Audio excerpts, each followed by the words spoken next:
Racing isn't easy, but experiencing it is. iRacing puts you in the driver's seat with the industry's leading sim racing game. Drive on laser scan replicas of the greatest racing circuits from around the world. Go head-to-head against other drivers chosen by skill-based matchmaking to ensure competitive racing at every level. Compete across all your favorite series.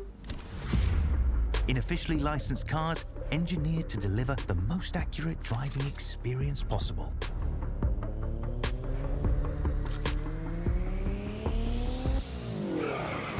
Join a race or host your own with players from across the globe. Race against the computer or in a league with friends. Feel the thrill behind the wheel. Visit iRacing.com.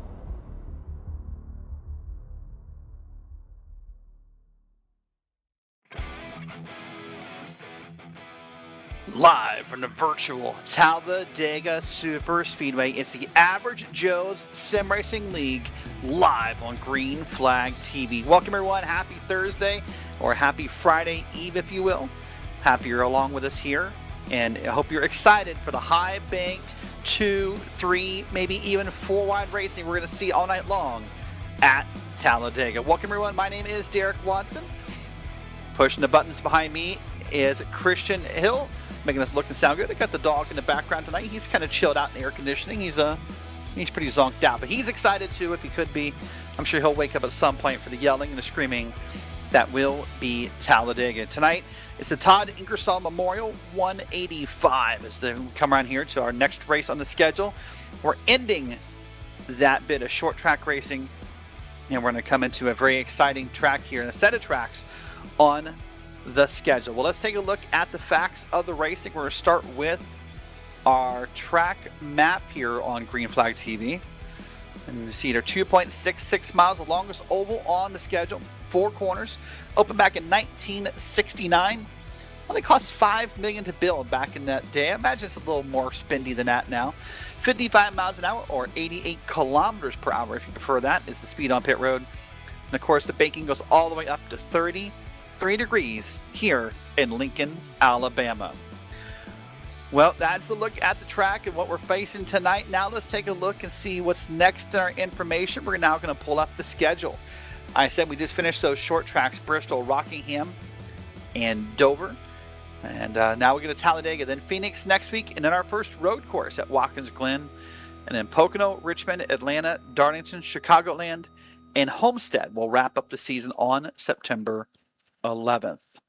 Now, how are the drivers faring in the points? Let's take a look. Right now, Michael Harrington holds a pretty sizable lead over Terrence Murphy. That's P1, P2. Michael Weaver in P3. And then John Dominics and John Sheen, your top 5, all of them still with about 60 points of your leads. So no one's out of contention. In fact, there's even a very close battle for Stephen Blevins back in P6. See some of their names here. Fred Chase is back there. Todd Ingersoll Jr., whose father is the who we're honoring tonight, and back there in P9. You see Justin Day, a winner a couple weeks ago, is up there. Blake Ward, Tyler Smith, Bridger Webb. So really a great top 20 of drivers, and still lots of battles to be had up and down the points here for the Average Joe's Sim Racing League. Well, I think it's that time of night where we go ahead and we thank our sponsors for the league, and we honor those that are as appropriate here. So, of course, tonight's race is the Todd Ingersoll Sr. Memorial 185. Todd Ingersoll Sr. was a mechanic and a plow truck driver for the town of Vestal, New York. He was also a firefighter and a massive NASCAR fan who went to the spring Talladega race every year. His favorite drivers, no surprise, Dale Sr., Dale Jr., even Martin Truex Jr. fit in there somewhere. But sadly, he passed away on April Fool's Day. Now, this is no April Fool's joke. It really did happen. So he was survived by family. He was a father, a son, a brother, an uncle, a grandfather, and heck, even a better friend if you knew him. The saying, "Do it for Dale," runs through the blood of NASCAR fans and NASCAR hearts every day. But today, we're going to do it for Todd. So Todd Ingersoll Jr. and Aaron Ingersoll, his sons in this race tonight, honoring their dad, and as is the rest of the Average Joe's Sim Racing League. Also, do want to give a shout out and give a thank you to Grow Masters for their sponsorship of the league as well. At Grow Masters, we understand the passion hunters, wildlife enthusiasts, and deer farmers have for creating thriving deer populations. Our deer mineral supplements are carefully formulated to provide the essentials nutrients deer need for optimal health, antler growth, and attraction to your property. Whether you're looking to promote year-round health or just encourage larger antler development, our products deliver unmatched quality and results. Again, that's the Grow Masters minerals, vitamins, and dewormer products. So again, thank you to them for sponsoring the league. Well, with that, I think it's time to go and take a peek in here and see if there's any qualifying left happening on the track here. Remember, at Talladega, very minute differences can make a look here. In fact, I think we're actually ready to grid, so qualifying is over. Terrence Murphy took the pole, and that's Jeffrey Petty to the outside, the number 24, that old Wheaties car, the Wheaties-inspired car.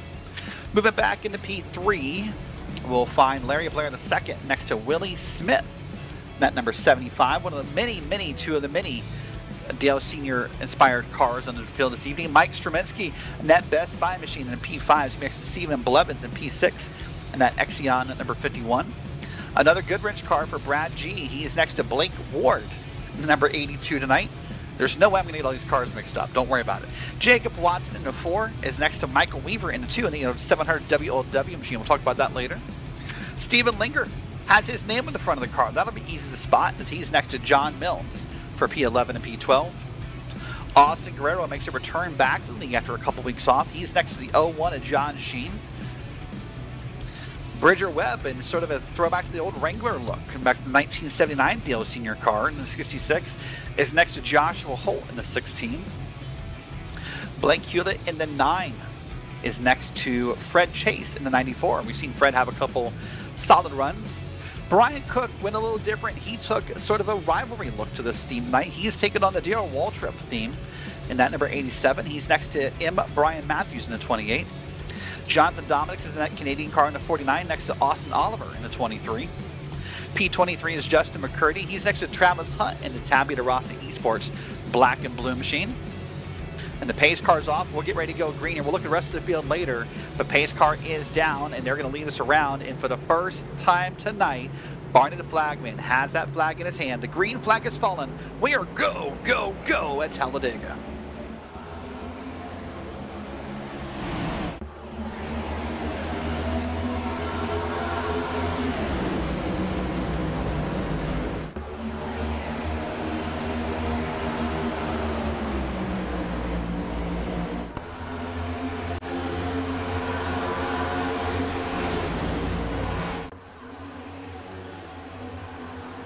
Down around the back straight we are. It's Terrence Murphy on the bottom lane. He's got a big run, a big push coming. Larry Blair the second. Mike Straminsky in the Best Buy car up push 1, 2, 3. That top lane is probably 5 cars back. See that Wheaties car back there? That is the first car on the top of the line that's trying to make this move here. We're going to almost come close to completing lap 1 at Talladega. And the man who took the green will lead the first lap. Terrence Murphy gets credit for leading a lap at Talladega.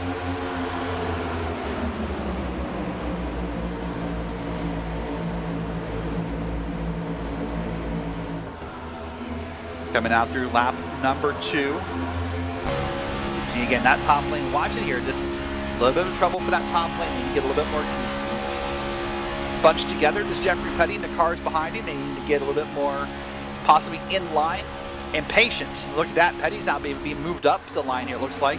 He's gone up to the third line alone, and he's going to fall back through the field. That'll leave other drivers up front to contend. And we'll see what they can make happen. Saw some movement back there from Jonathan Dominics for a second, but all is good back there. Meanwhile, up front, Terrence Murphy, Larry Blair, and Mike Straminsky still 1, 2, and 3. They seem content right now. They've got Willie Smith, Brad G, and Stephen Linger on back behind them. Now comes that top line. There's one of those many Goodwrench cars in the evening. There's a black Goodwrench car at the top of the field on the top lane. He's going to try and get this thing moving around. Now to get that top lane working, you need a little bit of pushing, you need a little bit of patience, maybe a bit of side drafting. You can do without that. You just got to stay in line and be comfortable. It'll come to you. But right now, there's some awesome pushes on the bottom.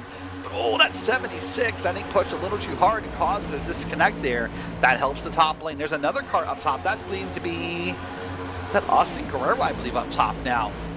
And he is up top. He's not leading the top lane. Austin, a favorite in the YouTube chat, always has a big support group watching his races. Austin, the Ohio native, wearing that autism awareness scheme. A bit of a new scheme. Austin always has a slightly different changes to this scheme, but supports the puzzle pieces, which is the theme and the icon and the logos of autism awareness. And you'll see it's got Carter Strong up on that number 45 car, up atop of Bridger Webb, who did a great job integrating that old 1979 DL Senior look, but still getting the Liquid Death Ice-T look on the car. But here we are working yet another lap at Talladega. We're green so far. All is going well. Now working the end of lap 4. We come around to start lap number 5 here.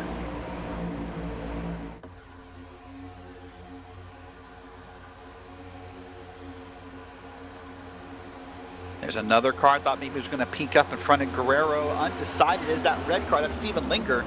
He stayed in line. That's not the way to do Talladega. Talladega, one of the keys to victory every time is quick, snap decisions. If you're going to move lanes, you got to do it.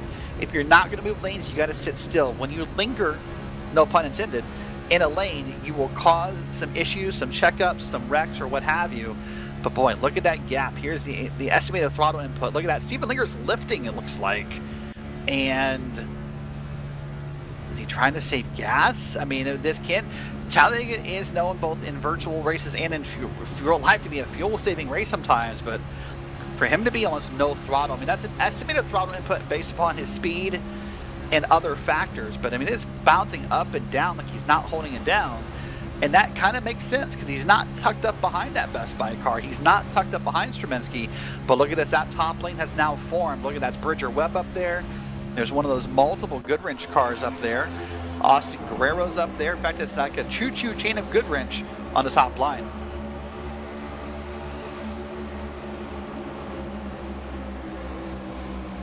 Now even up at the top of the field here. That's now Willie Smith up there with Terrence Murphy. Willie Smith's up there. He's getting a bump from behind, a little bit off center bump, but all goes well. Down into turn number 3, they're going to go 2 by 2, like the ants marching in is how they line up here, completing almost the end of lap number 6 of 70 at Talladega. We said that top lane takes patience, and patience it took, but they're there. In fact, next time by, the top lane's going to lead at the line. That's going to be Willie Smith. That's your first new leader of the night.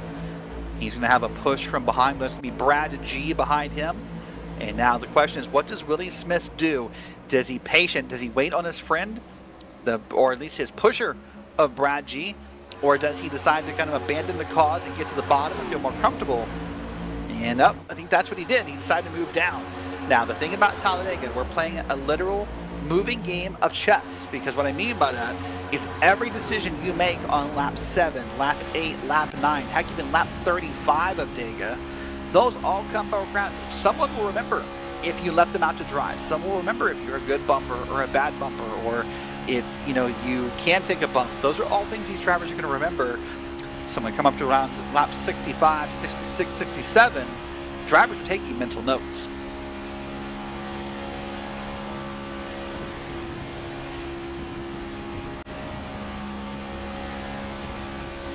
Look at that beautiful camera shot on back, provided by Whiplash Sim Cams. And oh boy, that bump got scary. You see the line disintegrated quickly.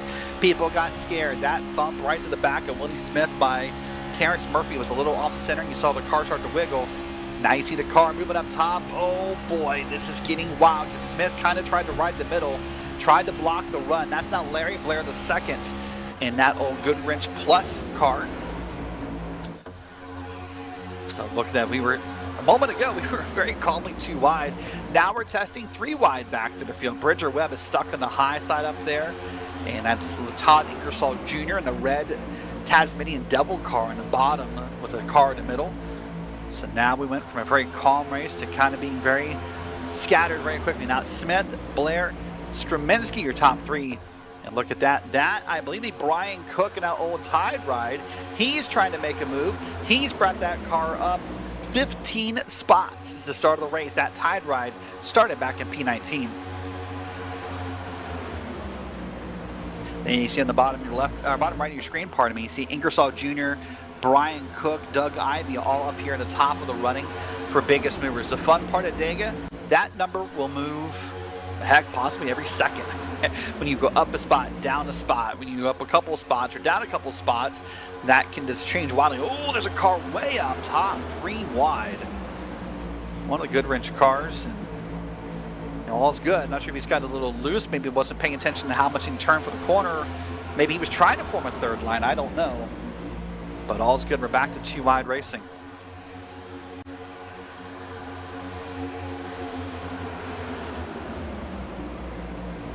Well, now let's take a look at the virtual time and weather.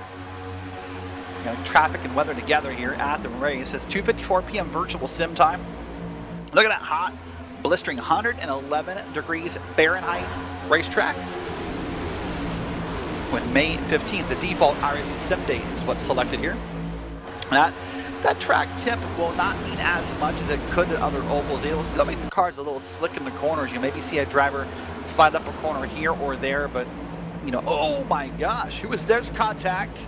Contact is good. My goodness, that's the 7 that got wildly loose. Almost on cue with the conversation. Wow, that was Brad G. And somehow, G. Golly Whitaker's, that a little bit of damage, but he saved that car. That could have been our first massive wreck of the night. That was wild. As we're looking now at a camera view of him going down the back straight. Whew, that got close.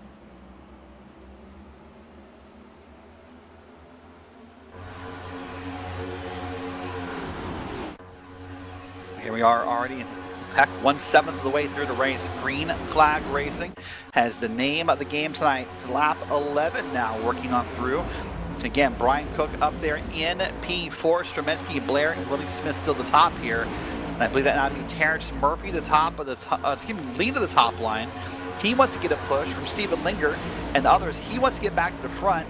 He enjoyed that view with no cars ahead of him.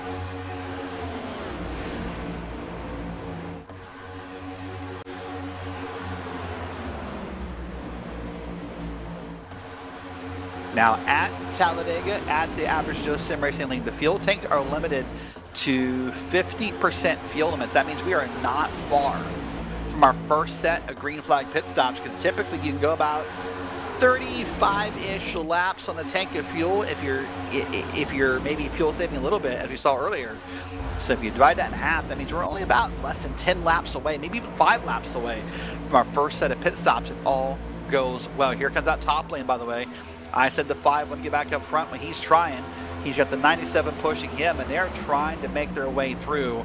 And every time that bottom lane wobbles, every time Brian Cook gets indecisive or anyone else gets indecisive or they get out of line, it creates a small checkup, a small bit of a lack of draft, and that top line gains momentum little by little.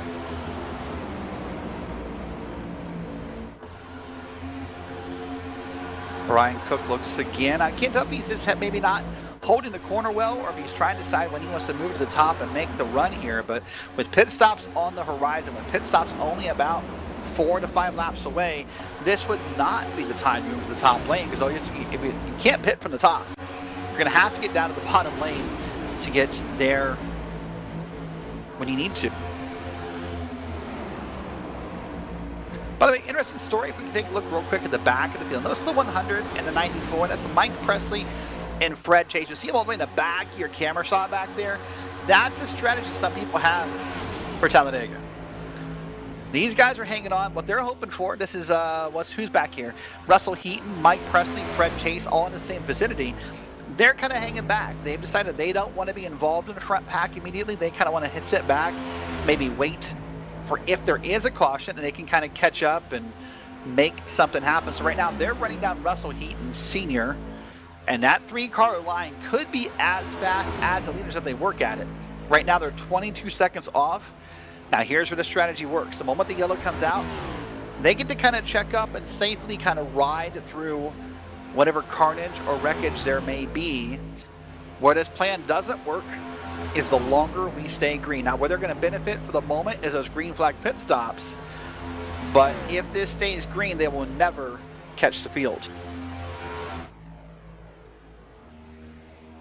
Well, back up front, Terrence Murphy has retaken the lead by that top lane. While we're looking at the back, has went ahead and got back around. So that's now Terrence Murphy, Larry Blair, Steven Linger, Willie Smith, your top four. There's your first set of pit stops. And I saw at least one driver go down. I think it was, yeah, the Best Buy machine. I thought that was. There's the 9 and Blake Hewlett down there. It's the 46 on the inside, maybe the 48 on the inside. So first set of pit stops happens on lap 16.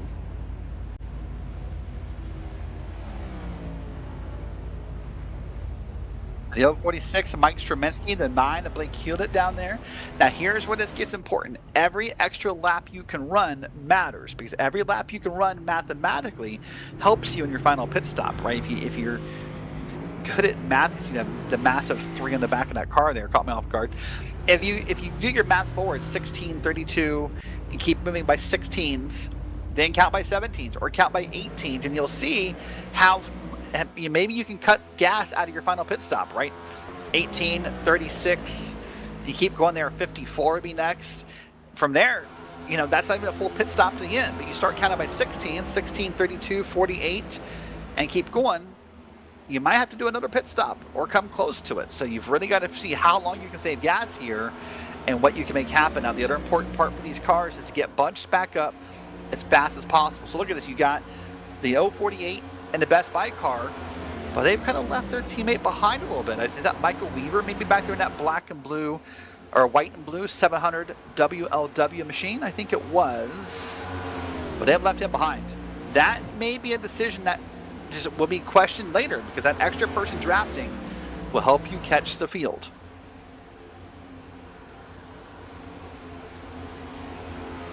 See more pit stops happening, all the ups and downs of the left side ticker board, all the drivers swapping position, and the calls.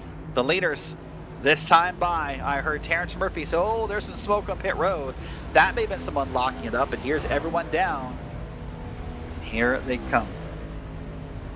John Sheen, I believe the driver who maybe was caused the smoke there, locked them up. I do not see as of yet any pit road penalties, so that's a good news for all the drivers. There's a battle off pit road, and they're good. They'll get moving here. There's Bridger Webb just behind. So Larry Blair the second, Terrence Murphy, Jacob Watson all going to pit this time by. More calls coming out. And Brian Matthews will be down here. There's Jonathan Dominics in that Canadian car, as we saw there. So it's pretty much be the rest of the field at this point here. I think I just see maybe Jacob Watson, John Miles, and maybe Dan Adams yet to pit. Jonathan Dominics black flag, by the way. We'll investigate that. Likely speeding on pit road. No confirmation yet, but that's what typically you're going to find the black flag for under green. So we'll wait and see what his pit stop time is. That'll help us determine what it's going to be for. But now just two drivers, Watson and Miles, left on the track. They should be in this time. And boy, if they can stretch it to the end of lap 20, or to the end of lap 19, that'd be impressive. That must mean they saved a lot in that first run. And we'll see how that benefits them as this race goes on.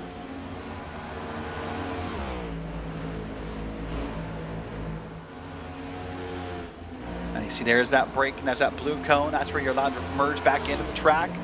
Typically you want to stay in the bottom lane so the traffic around you who's faster can go around you. That's the 75 up top. That is Willie Smith. We saw Willie lead some laps earlier. He's getting a push on around the track from a brethren, from a fellow, I guess a twin tonight would be the way to call it, but another one of those good wrench machines. And now what these guys need to do is quickly get down in front of Terrence Murphy. Oh, look at that. Willie Smith left a friend behind. Those are the moments I talked about earlier. That may matter later. You might remember that. You might go, hey, you know, why'd you do that? You know, maybe I won't help you later. So everyone now down pit. Jacob Watson in this time by, as was everyone else. So Watson makes it here around to lap 20. So we'll keep that in mind, see what he can do later. Now he pitted by himself. That's the downside to the fuel saving. Can he find a drafting pack? Can he find some friends? We'll wait and see. But here goes a bunch of drivers on around. And that car in the back needs to quickly get connected to the back of the draft pack. But now they're too wide. This is not how you do this, some would say, but here they are still. This is the lead, by the way. This is now the lead as Watson has pitted. Murphy, Blair, Smith, Ward, Linger. Rushing is up here, by the way. Jason Rushing is up here at the moment, having a good run in P6. This is your front pack right now. 1, 2, 3, 4, 5, 6 cars. Jason Rushing in the red. From here, it's a big step back to P7 and Michael Weaver. That's going to be... Actually, that's not Jason Rushing in the red, is it? No. Yeah. All right. So here is your 6 cars right here. It's having a little battle. I'm kind of surprised they're too wide, because when you get too wide like this, all you're doing is letting everyone else behind you catch up.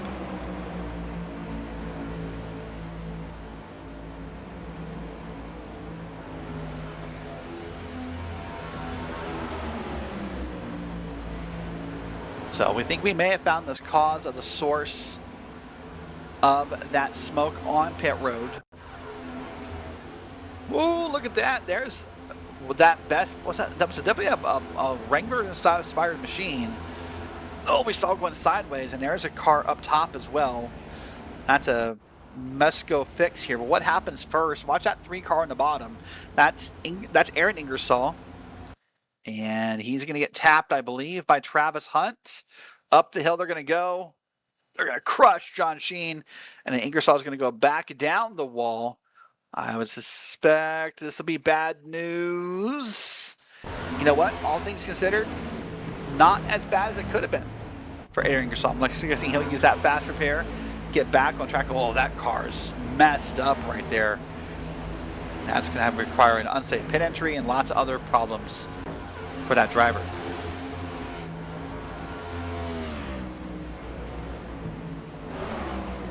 By the way, that red car in the back of this pack right here that identifies possibly Jason Rushing, that is a lapped down car of Russell Heaton at the back of this field here.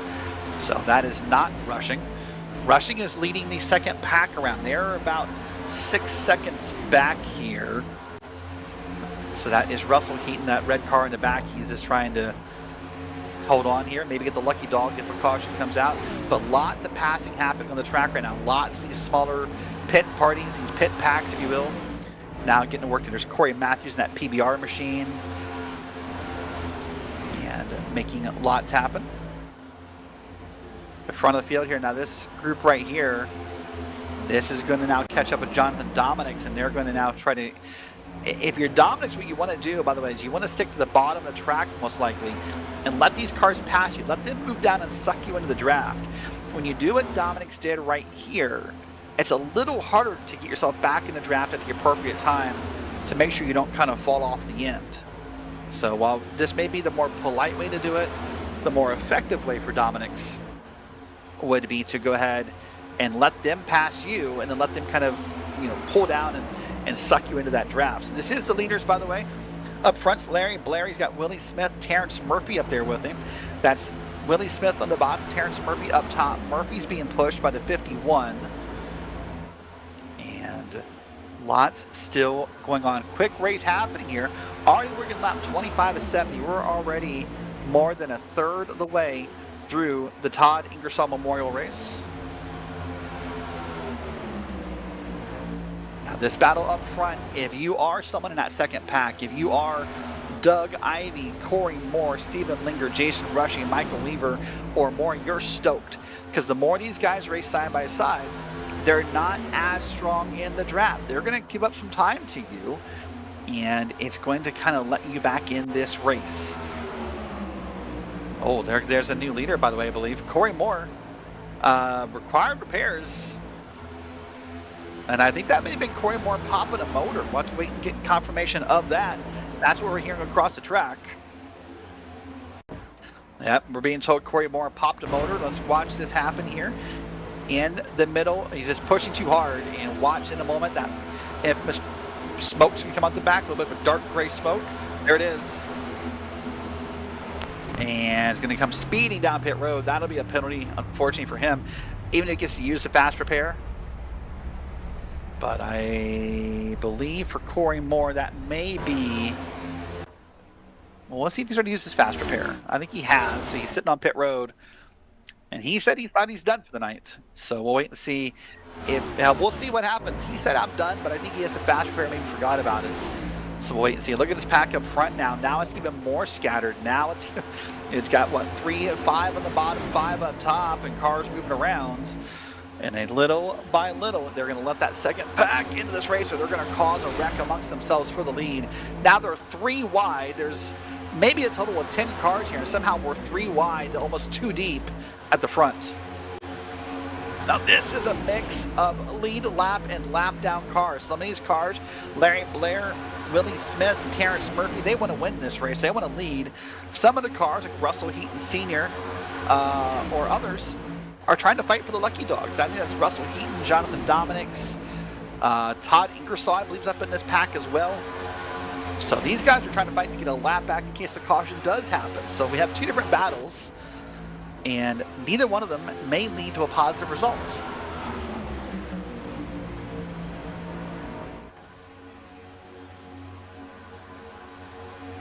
So up top is just 3 cars. It's Dominic's in the back, it's the 51 in the middle, and then you got the lead lap car of Terrence Murphy leading up the front. That's Stephen Blevin in the 51, by the way. And boy, how fast this race goes. There's already talks about when the next pit stops are going to happen. I thought we just finished the first ones, but the second ones are coming. Remember, everyone kind of went about 15, 16 laps. So if you look at that, you got to think we're probably, what, 2, 3, 4 laps away from being ready to pit again. Also up in that battle on the bottom, by the way, that's Dallas Hall, that Mountain Dew machine. It's a new look for the league, I do believe, with that Mountain Dew colors. Dallas, also another driver, a lap down, trying to earn his way and earn his lap back. But boy, the challenge for these drivers right now is if you're trying to get your lap back, you need to make passes, you need to make it happen. But you also don't want to be involved in anything that creates the caution and now are forfeiting that lap back. So lots to think about here. Let's look at it, just the lucky dogs in this order.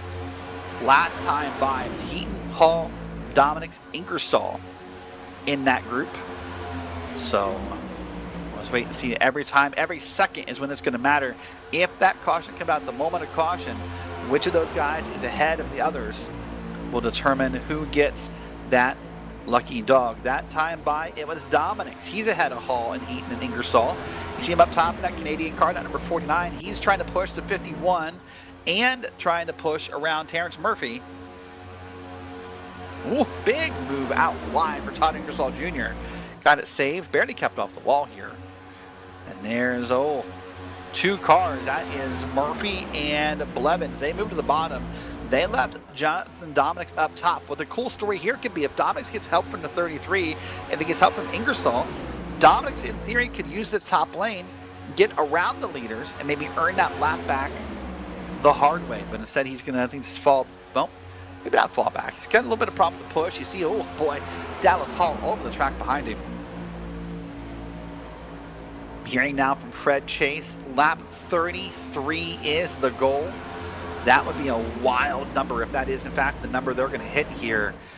That would be a pretty far run for Fred Chase because he last pitted lap 15. That is almost 18 laps of fuel he's trying to get out of that tank.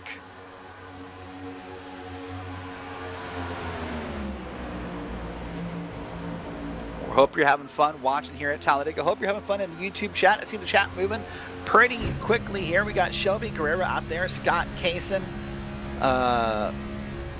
Others are out there. Megan's out there. And by the way, pits happening this time by the 046 of Mike Truminski. The 9 of Blake Hewlett is pitting and more. Leon's out in the YouTube chat, so please let us know who you're rooting for. Keep those comments running. We don't always respond to everything live, but we do see them in the YouTube chat, and do thank you for your support of both Green Flag TV and the Average Joe's Sim Racing League. There's people on pit road, just like we predicted. The Best Buy car is down. Billy Hewlett is down. I believe also that's Mike Straminsky in the Best Buy car. So, first two cars to blink. First two cars to budge, if you will, out of the drafting line. That's Mike Straminsky.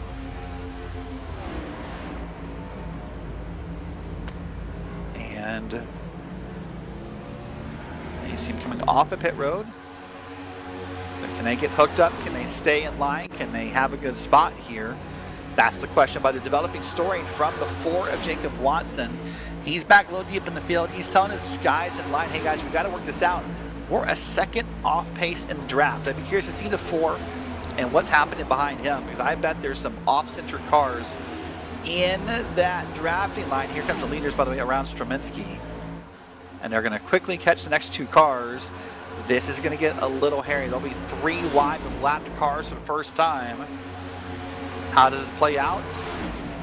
Well, hopefully very well, but it'll be a little nervous of a moment here when you're pushed 3 wide. These leaders have got to move to the middle lane, and they've got to make something happen and stay safe here. And I think they are going to do it just fine.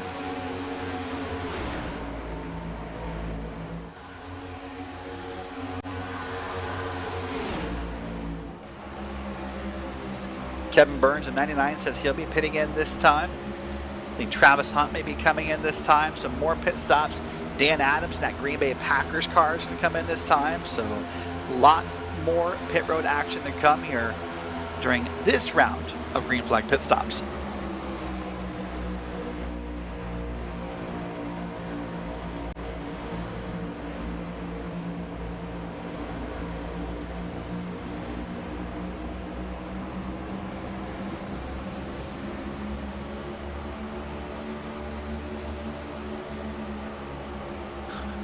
Just about to the halfway point. A great race here tonight for the Todd Ingersoll Memorial, and we are having fun. There's a car moved up top, and now we're seeing a little bit of splintering of this front pack here.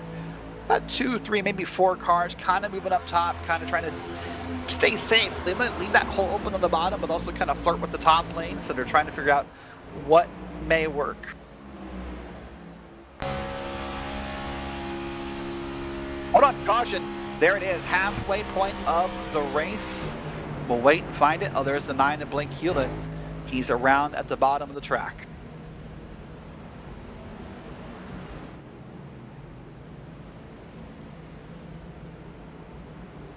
We'll wait for a moment, get everyone lined up here. We're going to wait, see who now. The question becomes, by the way, I want to put this thought out there. Terrence Murphy, Stephen Blevins, Larry Blair, they were waiting to pit. Pit road is closed this time by. I am wondering if everyone's going on fuel. We'll come back to that. Here's Blake Hewlett.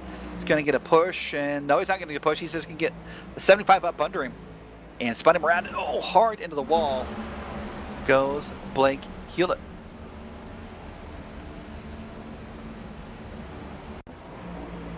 Watch it here. And you see right there, I mean, then I moved up. And then the 75, that might be Willie Smith, just got up under him. Thought that drafting hole was open. And then that Wheaties-inspired machine of Blake Hewlett spins it around. Looks like at the brakes lock. See, the wheel's not barely moving. And I thought he was going to save it. I actually thought maybe he had a chance. But, oh, hard on the wall. That'll be Blake Hewlett's fast repair. So I'd wondered if everyone's going to make it around on fuel, because we can't pit that first time by. Not hearing any concerns from the field here. So Terrence Murphy and others, I think, are going to be good. This will be a very tight run. This will help some fuel strategy for this race. So a lot of drivers maybe not happy about the caution, but happy for the placement of this caution possibly. So let's see if everyone's going to come down pit road. Only cars that may stay out may be those lap cars who recently pitted. We'll see who benefits from that in just a moment. But first, pit stops.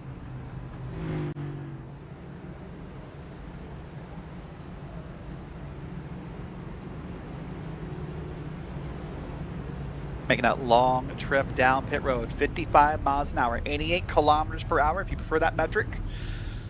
Let's see.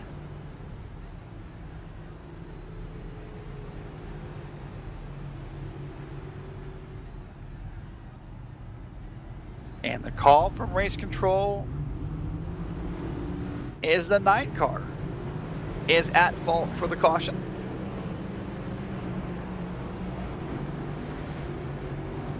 Possibly a different perspective. I must admit, from the replay cameras, I thought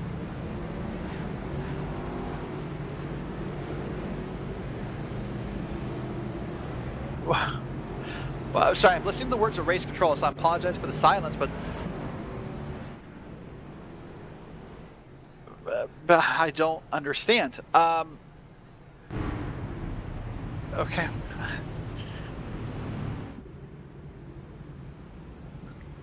The race control was saying, and I'm going to paraphrase a little bit, so I'm not getting all the words correct here, that the 9 moves up and leaves a gap. The 75, I'm going to call this live. Sorry to do this to Christian. If we can cue the replay again in a moment here, and I'm going to try to explain it to you in the words of race control, and I'm going to sound kind of befuddled when I do it because I don't think I understand or agree. Racing isn't easy. Oh, let's do that here. So the 9 leaves the hole. The 75 comes in, and race control says because the 9 left the hole. I mean, the 9, I guess, is moving down a little bit. I don't know, but race control makes it sound like because the 9 opened the hole and left the hole open, that it's his fault. That doesn't really give you excuse to be run over. But I mean, I'll just watch it one more time. Just the 9 move down is the only question that may help determine this caution. You're not missing anything in live, by the way. We're still under caution. So here's the 9 moving up. It's a little loose. Maybe a small tap even from the 75. Does the 9 move down? Let's watch it in slow motion and see. Oh boy, I don't know. That's luckily I'm not race control. Initially live, I have to admit, I thought it was going to be on the 75, but there it is. The call from race control. The 9 is the one at fault for the caution. He will be put to the end of the line here at Talladega.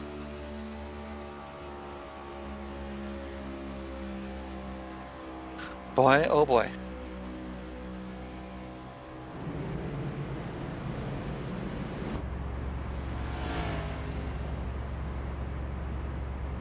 Well, lights on the pace truck are out, so we are going to go green this time by. We went 35 laps the first time. So if we do it again, we'll be done. That's how quick this race has gone. And it's got to be a grin on the faces of Jason Rushing, Brian Cook, and others, the admins of the Average Joe Sim Racing League, because this has been an exceptional race here. Race control is reminding everyone, do not hold back in these restarts. Do not try and get a massive run. Do not try and jump the restart. It will not be looked well upon. I will tell you that there was I guess a gentleman's agreement earlier that the drivers had kind of decided until we get within like 10 to go maybe, that we wanted to be patient on the restarts. We want to kind of let this race get going and go green. Maybe even wait till turn 2 to go 3 wide is what I heard earlier. That was more of a gentleman's agreement and less of a rule. We'll see if that sticks all night as this race goes on. Well, we're glad you're with us here on Green Flag TV. Derek Watson in the booth, Christian Hill pushing the buttons and making me sound and look good on the broadcast. Happy you're here with us. By the way, after we're done with this race, help you hop over to the Speed Cup Series. Nolan Ripple's on the call over there, so we'll help you get over there once this race has concluded. But we're not there yet. We're only halfway done. The pace truck is down. It's Blair, it's Smith, it's Murphy, it's others taking the green flag through the tri-oval, waiting for it.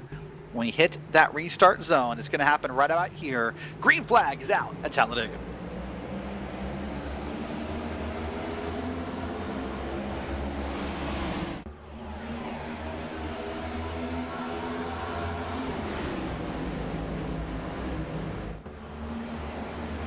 Oh, car way out of the way. And that's Blake Ward up front, 82. That's the 80. Larry Blair. Not sure if he got a bad bump. That's my guess from the way that looked. And he's now spinning around in the grass. No caution. He's well off the racing surface. Needs to get that back. Oh, get that checked up, Larry. There it is. Spins it around out of frustration. He's going to get it moving forward. And he went from the front of the field to the back of the field very quickly. Up front, by the way, that's Stephen Linger. Now behind Terrence Murphy. Now behind Blake Ward. Now behind others. Hopefully we'll get a replay and see what did happen to Larry Blair.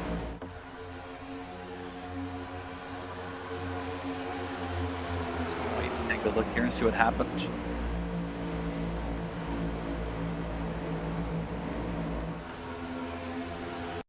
Here's the replay. Let's wait to see.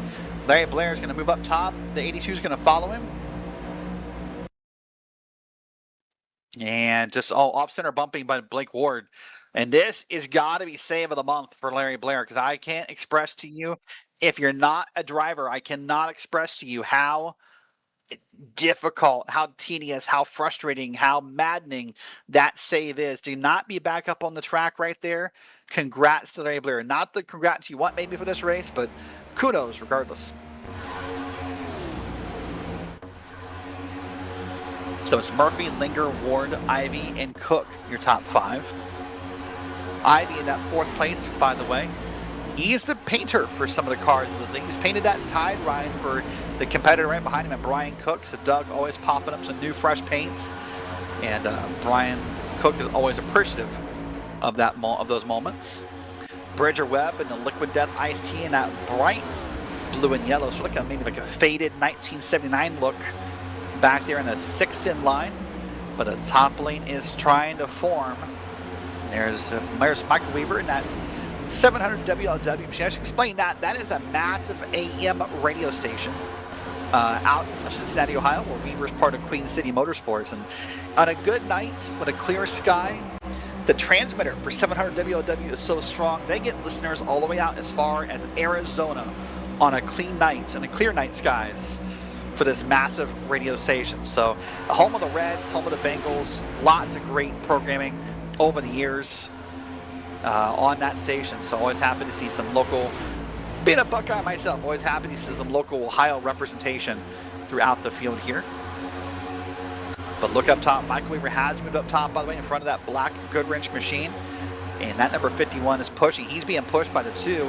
We're getting darn near close to really pushing the pusher being a conversation. That's not the conversation you want to have, because that will not end well at Talladega.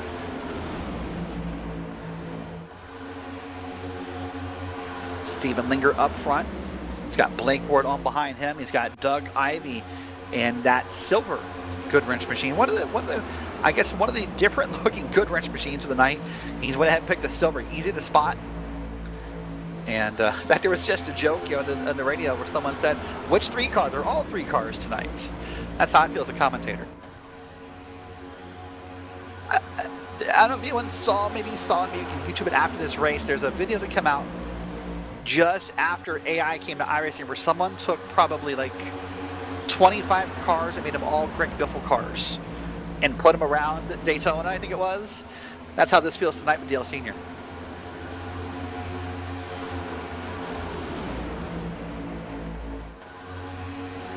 Now we're at the point where the clock is starting to count down. The laps are going down instead of up. Look at the top left of your screen.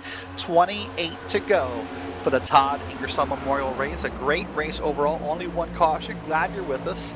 Look at the top 5. It's Linger, Ward, Ivy, Cook, Willie Smith, Austin Guerrero returning back to the league. He's had some work schedule conflicts. He's back in P6. Jason Rushing, Bridger Webb, Terrence Murphy, and Stephen Blevins round out your top 10. There's Bridger Webb up top. He's getting a massive push right now, trying to get to the front here. See how much progress they can make.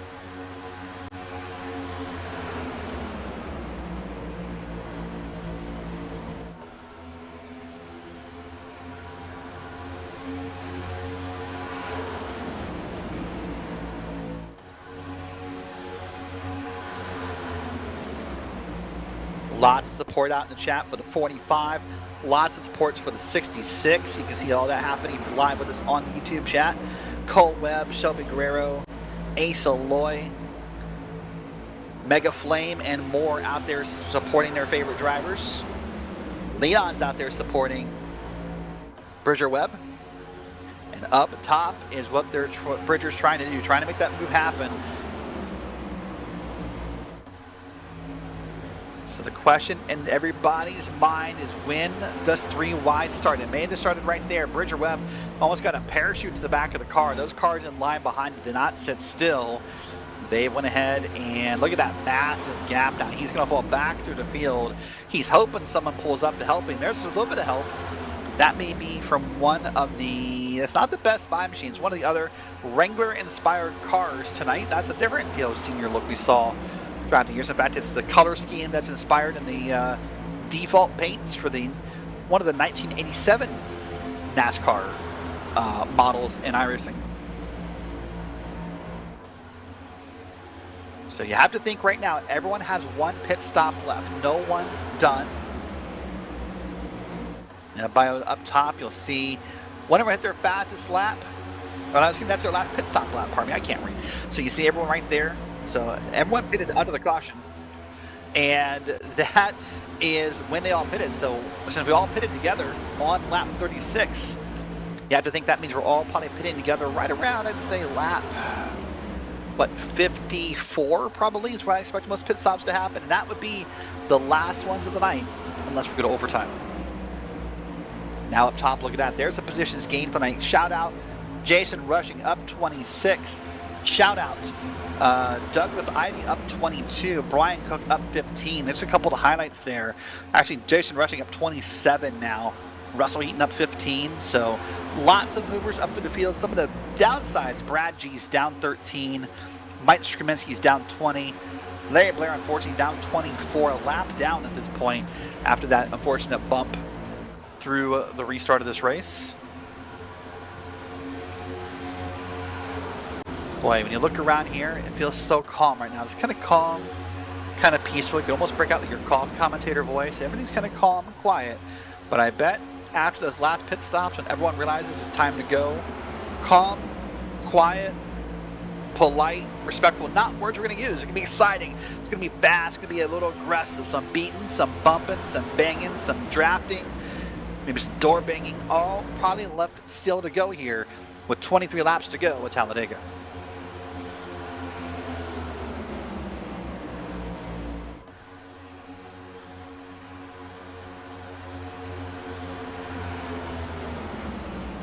Look on right there to Austin Guerrero in the 45. He's sitting back here in P6. Scott Willie Smith up ahead of him. Willie's even led some laps tonight back in the beginning of this race. So Willie's trying to capitalize on that. Maybe see if he can find his way back to the front here. They've got a bit of a gap back to Brian Cook. Not sure if they're trying to sit back and fuel save. They're trying to set up a run or what they're doing. But that gap right there, that could be way closer. But heck, if you get too close, you do what Corey Marshall did earlier, and you pop that motor. You can't sit up under someone for probably more than 2, maybe 3 laps without the temps being too high and the motor expiring. There's a lapped car going on by. Has told the field he'll stay high. There'll be 3 wide for a moment, but all should be good.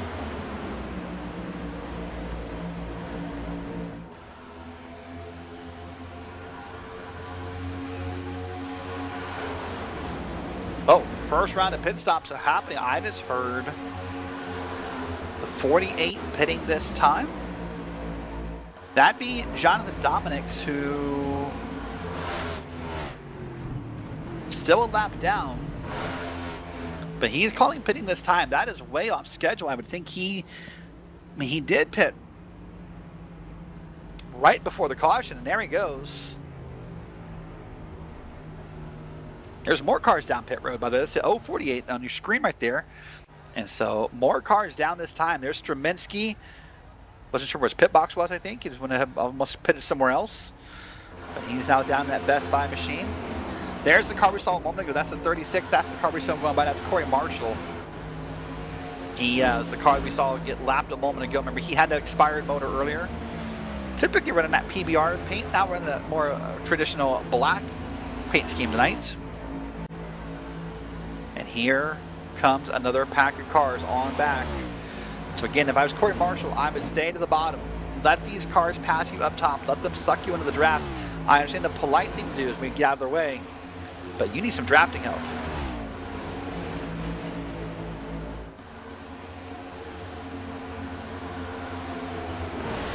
Steven Linger and others asking that lap car to go high. You see him right there in front of your screen, and that lap car does go high. That's the 046 of Mike Strominski. Got the 46 in the car. He's also got the big 3 in the chrome on the back of the car to Strominski. So repping multiple numbers.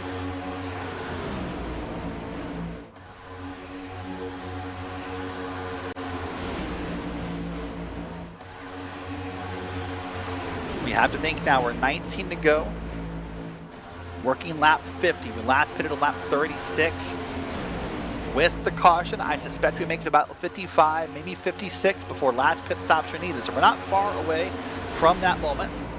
So I think all the drivers kind of getting themselves set up here, getting ready, and making sure they're in line correctly for those pit stops.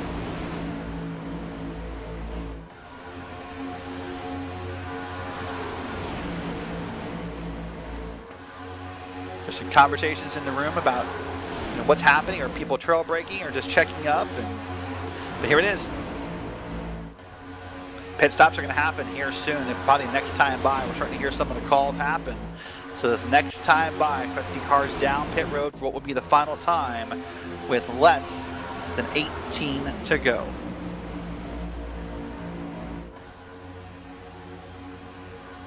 Coming through the corner, still Steven Linger, Blake Ward, Doug Ivey, your leaders. Brian Cook, pardon me, up to P4. Billy Smith back in P5. Murphy, Blevins, Guerrero, Rushing, and Weaver, your top 10. And hearing some more calls coming through. Pitting this time is what we keep hearing on the driver radio.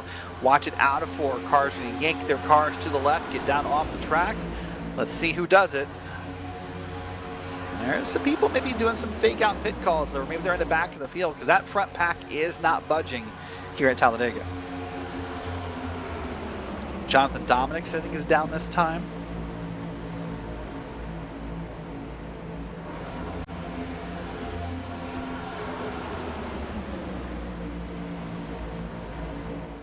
You see the pack up front is not budging very much. It's a lot.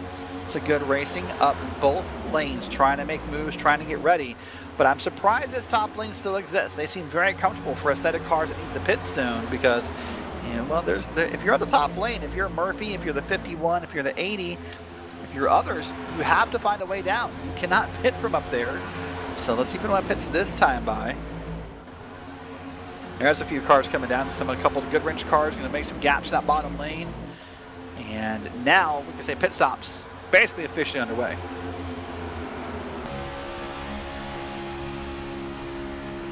Let's ride on board with Terrence Murphy. He's the leader of that top lane, trying to get his car back to the front here. See some cars on the bottom. Dan Adams in that Green Bay Packers machine, always easily visible.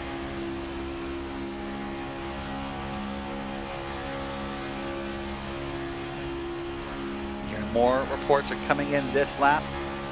87 will be in this time, so this will be possibly the biggest lap. Now, what does Murphy do? Can Murphy stick around here? Because if not, he's got to find his way in. Let's see if this works out.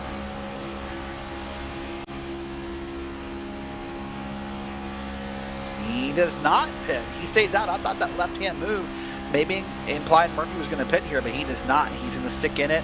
He's going to stay out there, and he will assume the lead. Right now, it says Murphy, Blevins, Weaver, and Matthews left to pit. Everyone on back. 5th on back, Linger, Cook, Petty, Guerrero, Watson, Webb, Ivy, and more are down pit ready. Caution's out. Hold on. Caution is out on the track. We'll wait and find the source of that in just a moment. It's going to be Dan Adams in the 88, I believe. And this will be interesting. Well, unfortunately, pit stops tonight have been the snake biting, if you will. Every time we get closer to a pit stop or in the middle of a pit stop cycle, feels like we're getting something happening here. So you see Dan Adams' car looks a little beat up on the side there. We'll wait and see what happened to him.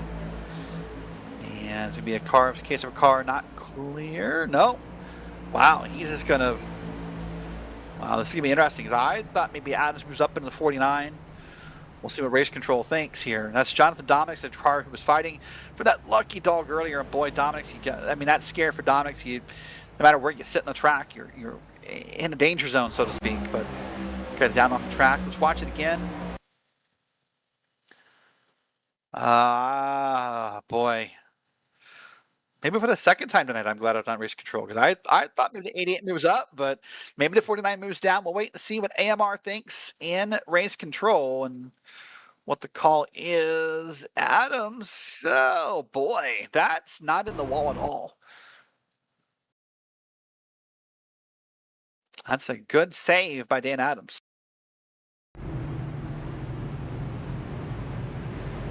We'll wait for the leaders to catch the pace car and then catch the field. Back up with Terrence Murphy, Stephen Blevins, Michael Weaver, and Brian Matthews. They've kind of, they're going to draw the short straw here. They're going to have a little bit more fuel, but there's a whole bunch of cars behind them who already pitted, and not all of them are a lap down. So this is going to be very interesting how this lines up here, because people like Blake Ward, Willie Smith, Jeffrey Petty, Brian Cook should not need to pit here.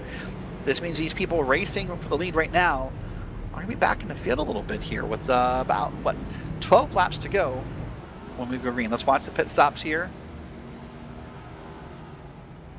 Yep, Murphy, Blevins, Weaver, Matthews down pit road. A few cars in the back, Fred, Chase, and more. But there's a set of cars that stayed out here.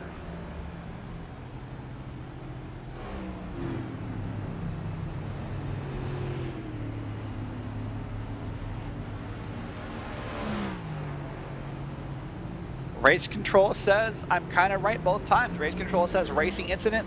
49 comes down, 88 comes up. Racing incident, no penalty for that wreck.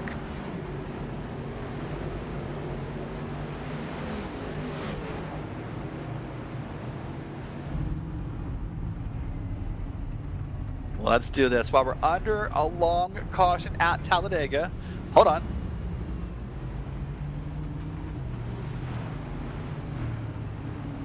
The 3 car, I think it's checking up. I think the 3 car maybe got too far ahead here, and I think this has to check up here is what's happening. No, Aaron Ingersoll just hit the wall and then slipped back down. Okay, no words. Well, let's do this while we're under caution at Talladega. It's a long caution lap, almost 2 minutes of a lap time. Let's step aside and get in a commercial break. You'll miss nothing. We'll come back before the green flag falls, and we'll finish this race on Green Flag TV.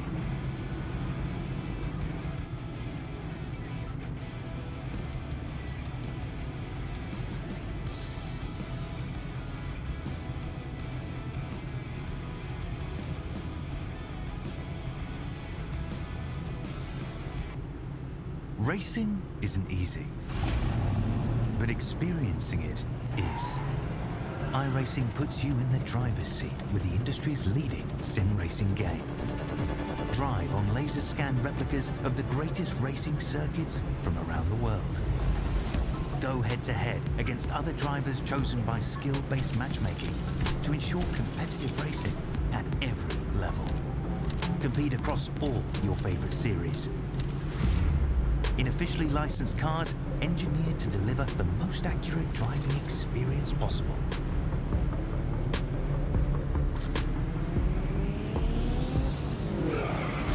Join a race or host your own with players from across the globe. Race against the computer or in a league with friends. Feel the thrill behind the wheel. Visit iRacing.com.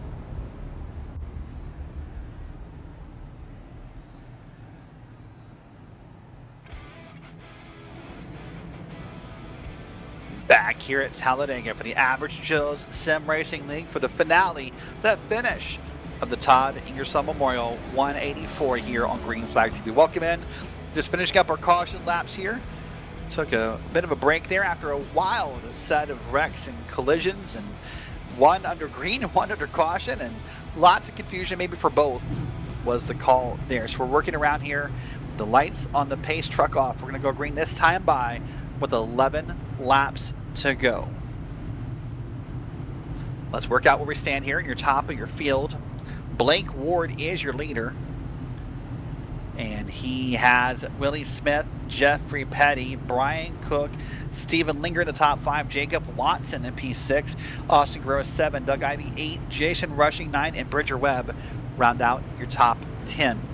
Bottom right of your screen, you'll see the biggest mover so far this race, Jason Rushing, up a bunch of spots, up 24 on the day. You see him also there on the left side of your screen as well, so you can see all the positives and negatives as this race goes on here. So, well, I said I thought after the pit stops we'd get less polite. It's all going to be even easier to do that now because we're all bunched back together after that caution between those two cars. Here we go. Let's hopefully for the final time let Barney the flagman hold the flag in his hand. He's going to hold that green flag and wait to wave it. Blake Ward's in control. When we get to that restart zone, painted on the bottom right about here, you step on the pedal, and we are green flag racing once again.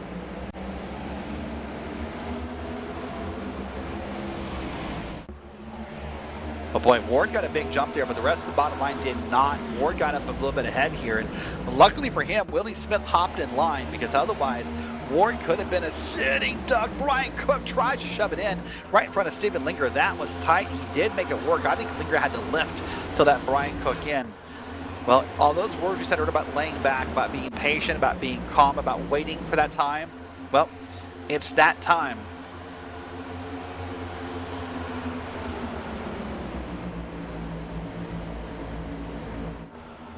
All right, letting some moments happen. There's that 3-1 we talked about.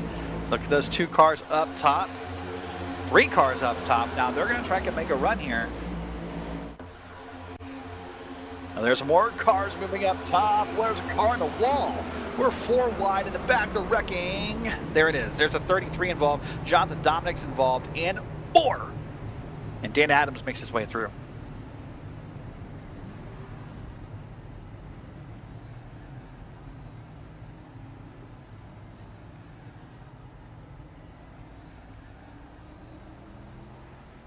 Well, I said hopefully for the last time we thought the flag may be in Barney's hands. That's not the case. We'll try and rack him up again and see if we can do it that time. Now let's wait and see what happens in this wreck. We'll see who claims the lucky dog.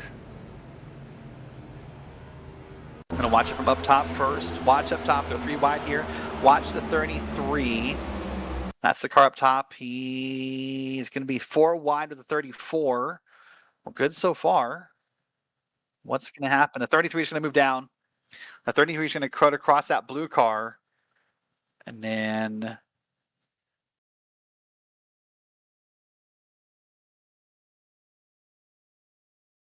yep, it's the 100 car up top, that blue car, by the way. The 33 has already been deemed at fault for the caution. He will serve the end-of-line penalty. And here from all hell breaks loose. There's a call, boy, right to the back of the 49. Nothing that car could have done, just right in the back of him. So now we need to figure out who's not involved. I think I saw Larry Blair may have been involved. Aaron Ingersoll. Wait and see who gets the lucky dog here as this caution moves on. Boy, Dominic's just got crushed in the back end. Had no idea that was coming. Dan Adams, by the way, made it right on through that wreck. That was sort of impressive mannerisms he did just to be patient and make his way through. Well, let's do this. Let's ride aboard. Let's see how close it was for Dan Adams. And we're going to watch this wreck from his point of view.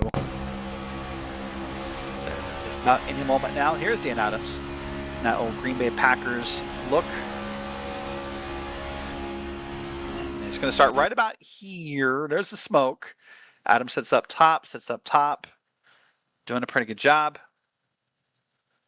And sees the smoke. Moves on down, barely. And it has to move back up here in a cell. Boy, that 33 is spinning in front of him. Dominic's in the bottom. And Adams is on through. Boy, oh boy.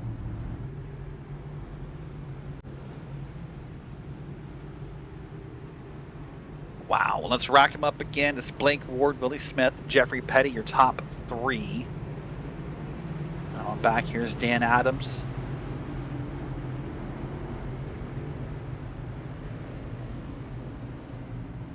Lucky dog is believed to be Mike Stromensky.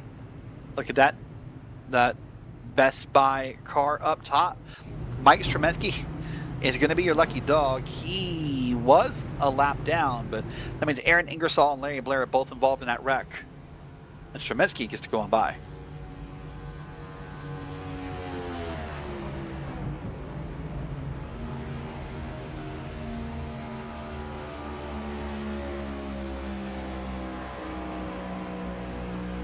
Oh, there's Mike on 3. You see the lucky dog label being applied to that Best Buy car. There's a couple other associate sponsors you see around. That's a nice, I like this style. It's got the Dale Jr. Wrangler colors to it.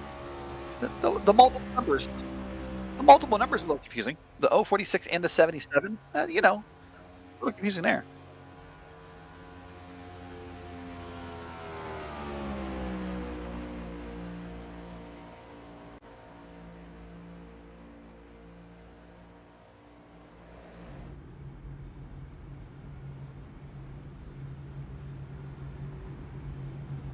And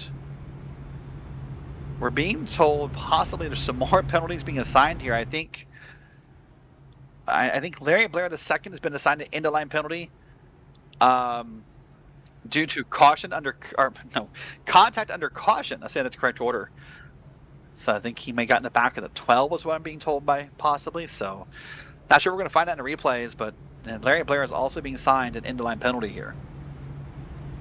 Poor Larry Blair, buddy. Went from leading most parts of this race, led, in fact, on a restart or two ago, got spun around. Now he finds himself not only a lap down, but end of line here at Talladega.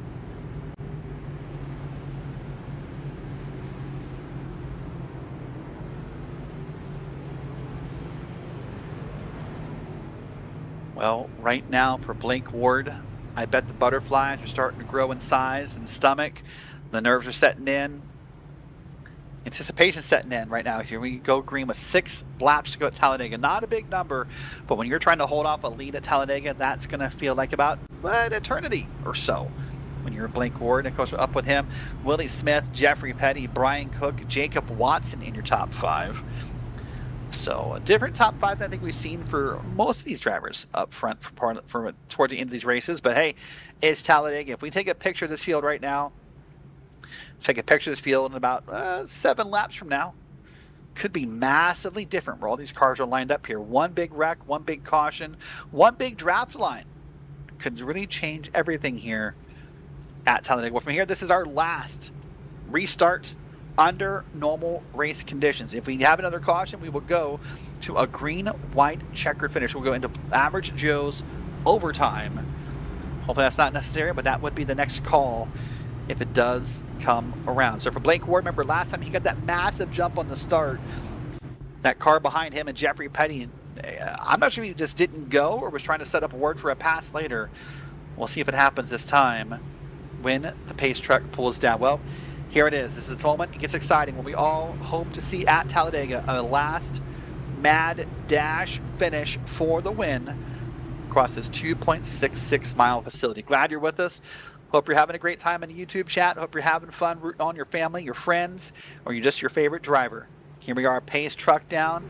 Blake Ward's in control. Look how long this field is. Lots of drivers still in the race. Only a couple have retired. We come through the restart zone and wait for the call. And any moment now, it's going to fall wheel the green flag. It has right there. It's go time.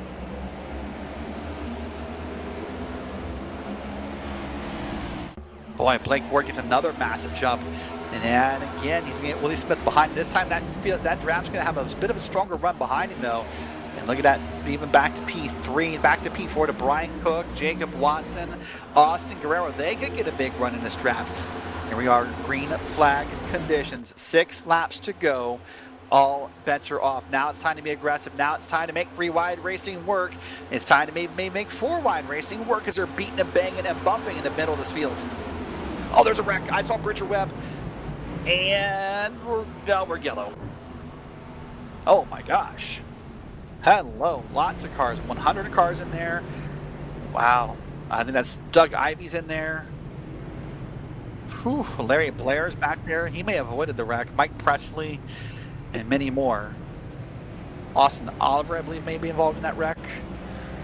We'll wait and see what happens, what the replay shows, and who race control deems to be at fault.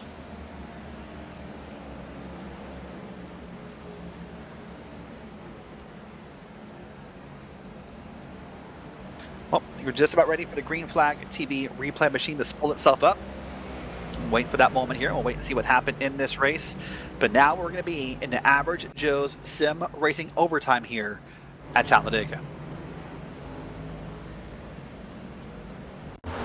Let's watch the replay and see what happened. Watch towards the back of your screen. That's Dan Adams in the Green Bay Packers car. That's Travis Hunt going up top in the 40. There's a car in the bottom of the 23 car. That may be up ahead. Bridger Webb got a massive, nasty bump from behind. And on it went. Oh, boy, Bridger Webb caught that car up top. So let's watch it from maybe a perspective of Bridger Webb, I think, when we spool it here. And we'll see what happens and who gets where and why. We saw a nasty bump from behind. But we'll see if, in fact, that really was the epicenter of the wreck. There's Bridger in that blue and white. Oh, there was a checkup up ahead. There's a checkup up ahead, and then it's got really massively ugly. Doug Ivy checked up, Bridger Webb checked up, and eventually there was no more space for the cars behind him to check up. Watch this right here. Oh, boy, that car up top thought he had it, and then got tagged by Bridger Webb. Well, hopefully you have a fast repair left in this point in the race. So the 33 just made it through. And if you don't, well, only a couple laps left to go here at Talladega.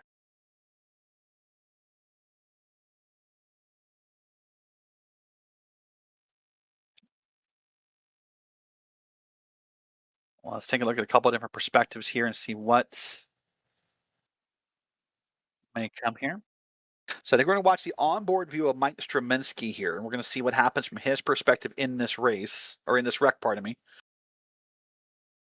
So we'll get that queued up here. Mike Straminsky, I believe, is the 046, so we'll start there with our next replay. There's Bridger Webb. Here's Straminsky. Going to move up top.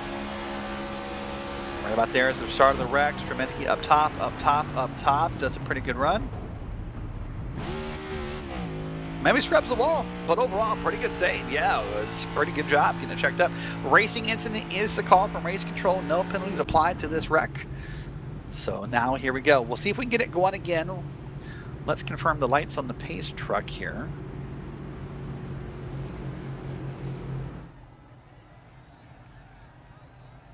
Lights on the pace truck are on from what we can tell from this angle. Actually, are they on? Yes, they are on. So we're going to go around one more time. Well, I think it's time we do the... We've not done it all night, but I feel like we should talk to the driver in the lead here. If I can find Blake Ward in the Discord server.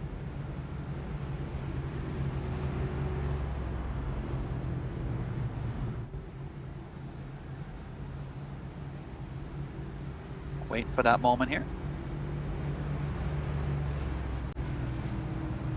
I think it's part of Gulf Coast Race. Just going to pull him right in the broadcast booth here. Going to welcome in Blake Ward, your race leader. Well, Blake, we're going to go restart here. Only a couple laps left. How big are the butterflies in the stomach right now? I can't feel my fingertips. Okay, that may be signs of something else that maybe you need to talk about, but all right. Yeah, I'm chugging my water bottle and breathing heavy.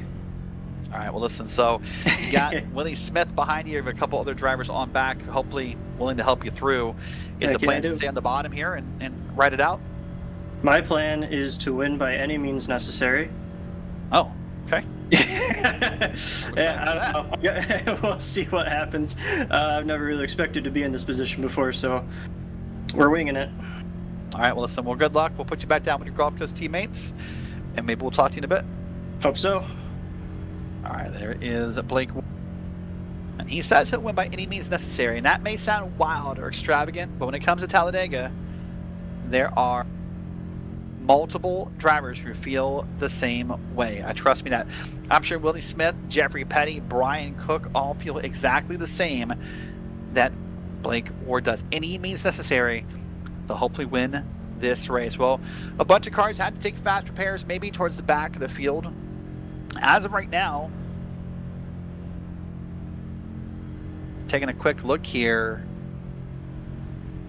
35 cars started this race, 32 of them still running, 26 still on the lead lap. That's impressive numbers for a Talladega race, and something that may not be that number only across the finish line, but still to be at this point to go in the race, that's an impressive stat, an impressive run here for the Average Joe's Sim Racing League.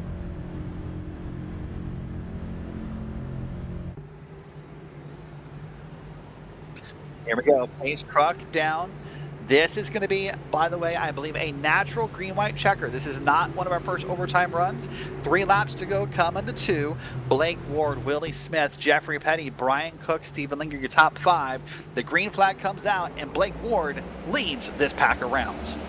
Ward quickly to the top, all their 3 wide already. A car moves up top here. Remember, they had an agreement that said we wouldn't do 3 wide till the end of the race when it mattered. Well, now it matters. There's already 1 car up top. And he is up there by himself so far. Oh, there's a big wreck. Now we're going to green light checker overtime. That's the 4 of Jacob Watson. Oh my God, just got driven through by Bridger Webb. And there's Doug Ivey at the bottom. Travis Hunt was back there. Wow. Dallas Hall disqualified for incident points, so he will not finish this race. Well, we thought that was our overtime run. This will be our overtime run, or just the first of our overtime runs. And let's watch what happened to cause it. Jacob Watson moves up top. Brian Cook's going to be in the middle. There's going to be a massive bump coming from behind. The 5's going to bump a car here. The 2's going to come down and come back up. Oh my gosh. That's Michael Weaver. And he just crushed Jacob Watson. Travis Hunt does his best to stay off of Jacob Watson. And then, oh, Bridger Webb right on through. Wow. Oh, wow.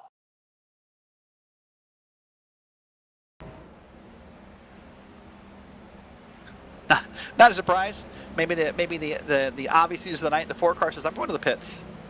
I think that's pretty self-explanatory there, Jake.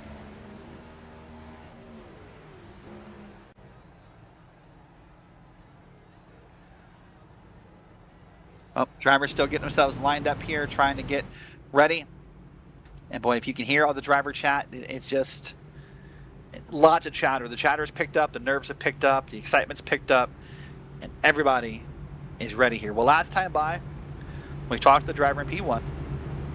This time by, let's talk to the driver in P2. Let's welcome Willie Smith into the Green Flag TV broadcast booth. Willie, you've got maybe the second best seat in the house for this overtime restart. Yeah, it's been wild. It's been wild, I can tell you that. You got a teammate next to you on Blake Ward, both in those good wrench cars. You got Brian Cook behind you, Jeffrey Petty. Is the plan to try to tuck behind the teammate and kind of wait for the last corner? What's the plan here? I mean, if we can get a GCR 1-2 finish, I'm cool with that. That's more points for us. But, I'm also going to go for the win, too, so. Well, I'll tell you, last time by, I think he meant it more sarcastically, but Blake said, I'll win by any means necessary. Do you have the same mentality? I sure do. I sure do. Well, I think I have to ask you the last question. I asked Blake this. How big are the butterflies in your stomach right now? Oh, it's not too bad. A little shaking right now, so I'm not stirred yet. Not yet. Well, listen, good luck the rest of the race. We'll put you back on your teammates, and we'll see what happens. I appreciate it. Thank you, all. That is Willie Smith. We'll put him back down with Gulf Coast Racing. Well, a little different attitude than his teammate in Blake Ward. He seemed a little bit more calm, maybe a little bit more experienced on the oval side, because not quite as rustled, if you will, as his teammate in Blake Ward. Well, let's continue the interview. Let's do this. Let's welcome in the driver in P3. I'm going to pull Brian Cook into the Green Flag TV broadcast. Brian, you're up in P3 as we start overtime. How's that feel? Man, it feels really good. This season's been pretty rough. Really enjoy racing with the guys. Having a lot of fun tonight. You know, this is a good moment for anybody to, you know, capitalize on the drafting tracks. And yeah, we'll see how this thing shakes out. So I talked about it in opening the show, but just to emphasize it, talk about the paint. Talk about why you picked this paint tonight. Yeah, so this is a memorial race for two of the brothers in the league, and they all did Dale Earnhardt schemes. Their dad was a big Earnhardt fan, and after watching the documentary, I did not realize that Darrell Waltrip was one of Earnhardt's biggest arch nemesis, and so I wanted to mix the field up a little bit and thought it would pay a little homage to Dale Earnhardt, his career, Waltrip, and then of course their dad. All right, well, listen, well, congrats on the P3 so far. We'll wait and see where you finish.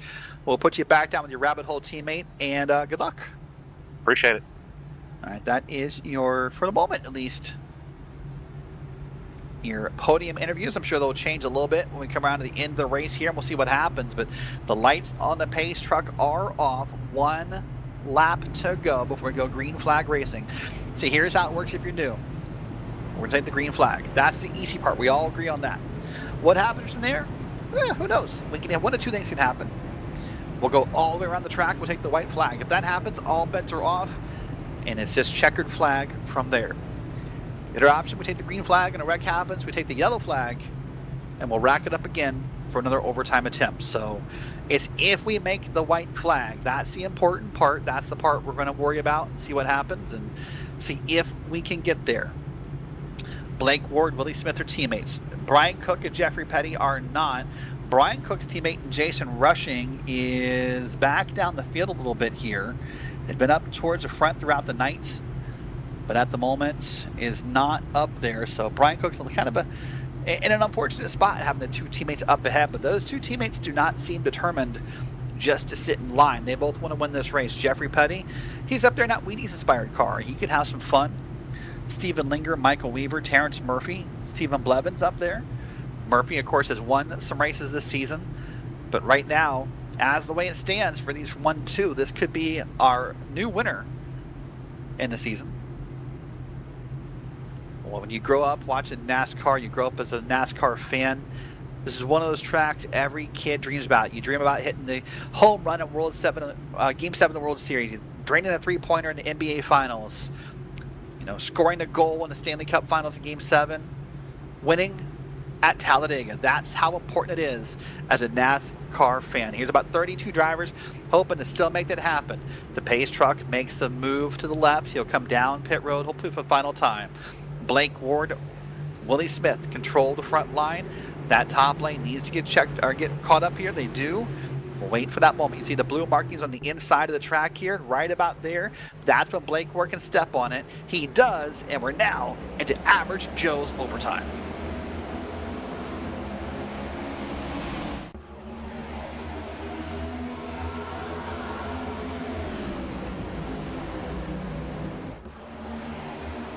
Well, quickly, the teammates got separated quickly. Brian Cook got in the middle of not to be the best move Cook could have done.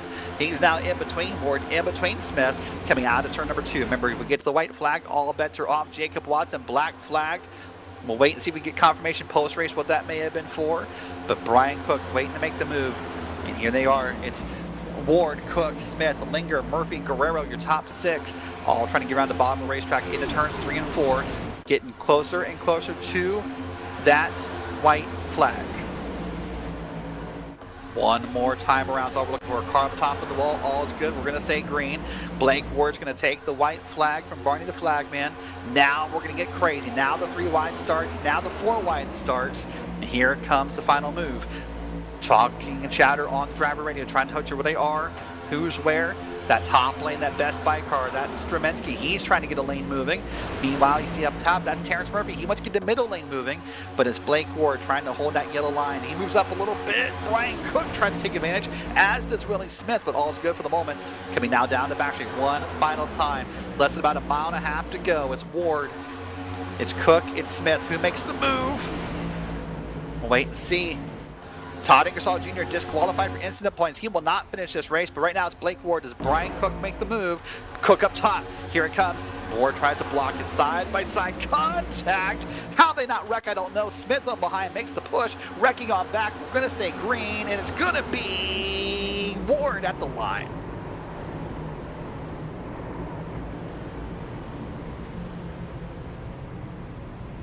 Ward got that push at the end from a teammate in Willie Smith. That 1-2 I think they wanted did not happen. Brian Cook finishes second, but Blake Ward is your winner.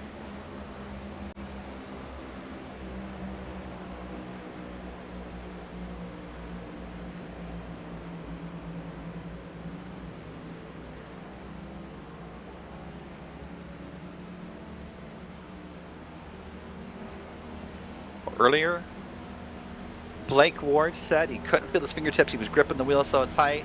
He can let loose and relax because he is a winner at Talladega. A couple more drivers going to be black flagged or disqualified for incident points from that last lap wreck. We'll wait and take a look here.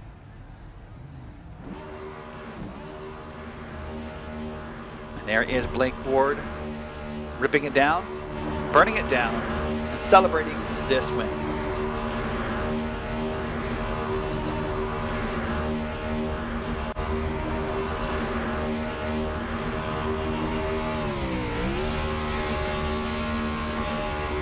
Well, let's go ahead and take a look at our unofficial results and how they lined up at the line. A couple of crinkled cars, a couple of wrecks maybe to look at after the results here.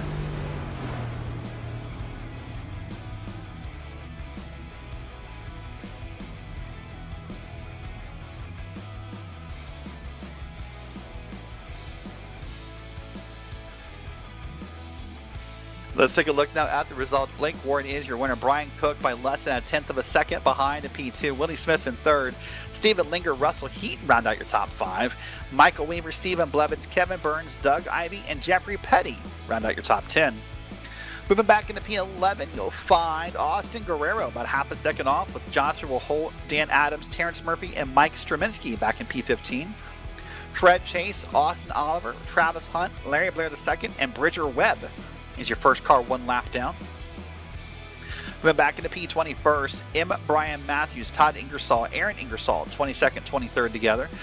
John Miles, Brad G. back to P25. Then McCurdy, Watson, Hewlett, Marshall, and Sheen round out your top 30. Then we get to the cars 5 or more laps down. Jason Rushing, Dallas Hall, Mike Presley, Jonathan Dominics, and Corey Moore round out a 35-car field. Well, before we get into our post-race interviews, let's do this. Let's step aside for a second. We'll get our drivers ready. We'll get them all in the waiting room and mic'd up. And we're back in a moment on Green Flag TV for our post-race coverage. Racing isn't easy, but experiencing it is. iRacing puts you in the driver's seat with the industry's leading sim racing game. Drive on laser scan replicas of the greatest racing circuits from around the world. Go head-to-head against other drivers chosen by skill-based matchmaking to ensure competitive racing at every level. Compete across all your favorite series. In officially licensed cars, engineered to deliver the most accurate driving experience possible.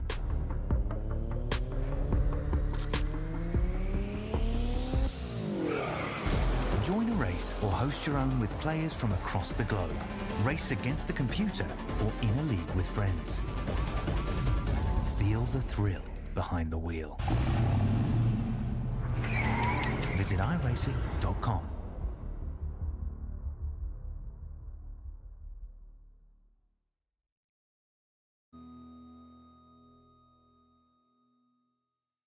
Welcome back here to Talladega Superspeedway where the race just wrapped up. Before we get our interviews, let's look at how it finished. We saw Blake Ward cross the line, but I want to see what happened behind Blake Ward at the line. A big wreck occurred, multiple cars involved, and it'd be fun to see what may have happened in that moment. So we'll get the replays spooled up here and wait for that replay to happen. We'll show it to you live here on Green Flag TV. It's going to involve multiple cars. I know Bridger Webb's involved in that. Travis Hunt may have been involved, and more. Let's take a look and see what happens. And this is coming out of 4 to the start-finish line at Talladega. Watch here at the bottom of your screen. There's the 5 cars going to get a sideways bump Maybe not. That's good so far. There's a bump right there. Austin Guerrero moves up into the 5. That kicks the 5 up to the top of the track. And the 5's going to get, or Guerrero's going to get run over into 45. And from there, it's going to break loose. Watch it on back. See Bridger Webb on the bottom. He tries to avoid this wreck. He's going to get hit after the start-finish line, by the way. So his finishing spot in question. Oh my gosh, look at all those cars popping. Strominski's in there. The 3 car, Aaron Ingersoll, is in there. The 5 is in there. So the sad thing for some of these drivers, by the way, is that after the start-finish line, I think a couple of disqualifications are still handed out for incident points. So there may be some movements in points. We're not sure. We'll wait and see how that happens and what may have happened here. But that's how the race ended. Well, let's do this. I feel like we just talked to these guys a moment ago, but let's do it again. Now, as a race winner, we'll welcome Blake Ward back to the Green Flag TV broadcast booth. Blake, can you feel your fingers yet? Oh, yes, I can. I feel a lot of things right now. I'm sure happiness may be one of them. Oh, dude, excitement, man. I mean, coming into this league, I didn't really do a whole lot of oval racing. You know, I'm just kind of here to have fun, vibe it out, learn some things, and to take a super speedway win, like that's highlight right there. That's a career highlight for sure. I'm gonna be remembering this one for a long time. Felt good. So coming out of the last corner, you felt like Brian Cook was all over your back bumper. What were you anticipating to happen there in the final corner? I mean, coming out of 4, I wasn't really expecting him to do a whole lot. But as we were coming around the tri-oval, he told me, we were just talking in the waiting for interview room. He was like, "Yeah, I meant to put the door to you," and I was like, "Brother, I had some counter steer on, and I was not gonna lift for anything." Man, I thought he was gonna try to turn me. I was gonna be real mad, but no, it was good. It was real close. It was a good fight. All right, well, listen, well, Blake, well, congrats on the win. Anyone you want to say hello to who may be watching? Any shout-outs you want to give? I want to give a huge shout out to my GCR guys. We have been absolutely killing it this season. I've been learning so much from them, and they've been, super uplifting, super great to be in the voice chat with in the race. Wouldn't be here without them for sure. All right, Blake, well, listen, great job on the win. Go celebrate, and we'll see you next week. Absolutely, my man. We'll see you. All right, that is Blake Ward, your race winner. Let's now talk to the driver who moved up one spot. When we talked to him a moment ago, he was in P3. Now he finishes in P2. Brian Cook, you were that close to winning Talladega. Yeah, man, what a race, what a finish. Shout out Rabbit Hole Motorsports, top 3 there with second place. Best finish of the season for me. I'm ecstatic. I think, the race went really well. There were some ups and downs for some guys. That's expected, but, just a great overall race for Dega and the league. Well, so now you get to walk away and take the week off, so to speak, come back and race next week in the league race. What's your hopes and goals as we move through the rest of the season? We've hit a good spot. A lot of people are really taking it serious. They're progressing. The racecraft is progressing. I feel like we're in a good spot. I think the rest of the season is just going to continue to produce good racing for everyone. Everyone's learning, and of course we appreciate Green Flag broadcasting for us. It's top notch, and can't say enough about the broadcasting crew. Oh, we appreciate that. Well, listen, congrats on the race. Congrats on this P2, and we'll talk to you next week. Absolutely. Thanks, brother. Appreciate it. Thank you. That is Brian Cook finishing P2. Now we'll talk to the other Gulf Coast Racing teammate who finishes P3. Kind of helped push his teammate Blake Ward to the win. Well, Willie, that's what you said you thought you might do. You were hoping for the 1-2. Not quite a 1-2, but still a 1-3. 2 drivers on the podium. Oh, yeah. It was it's great. GCR teammates, like said, we've been killing it all season, and I was hoping for the 1-2 finish. Brian got a really good restart on the last restart, but if you go back and look at it, I was getting ready to pass them both for the win, but Brian kicked out, and I was like, well, I'm going to stay with my teammate and push him to the win. Fair enough. Well, listen, anyone you want to give a shout out to or say hello to? I want to say thanks for my grandpa watching. He tuned in tonight. He's not tech savvy, but he tuned in to watch. All my teammates, put in a lot of work, and it's just, just having a blast. All right, well, listen, congrats on the P3. Congrats on the solid run. Congrats on leading some laps, and we'll see you next week. I appreciate it. Thank you. All right, that is Willie Smith, and that will wrap up our podium interviews for this evening. Well, you got everything you wanted out of Dega tonight. 2 wide, 3 wide, beating, banging, bump drafting, some wrecks, some avoidance, everything all in one little neat, tiny package. If you believe in Christmas in July, that's what you got out of this race tonight here at Talladega. Well, we're off until next week. I want to say congrats to Blake Ward. If you missed this race, you can catch this race and every race from the Average Joe's Sim Racing League on the Green Flag TV YouTube channel. Stick around. We're not done for post-race coverage. We're going to kick over to the Speed Cup Series with Nolan Rimple. They're racing over at Dover Motor Speedway. So thank you so much for hanging out. Glad you're here. Hope to see you next week. And once again, congrats to Blake Ward for winning at Talladega.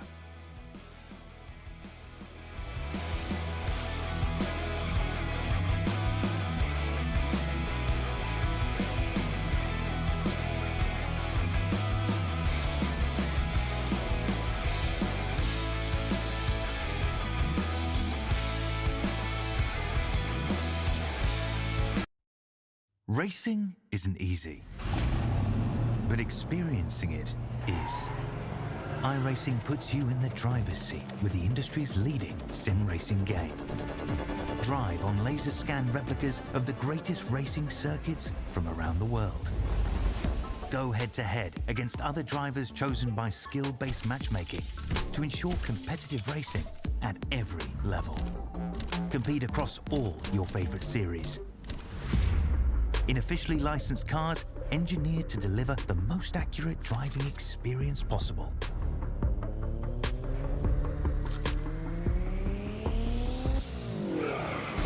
Join a race or host your own with players from across the globe.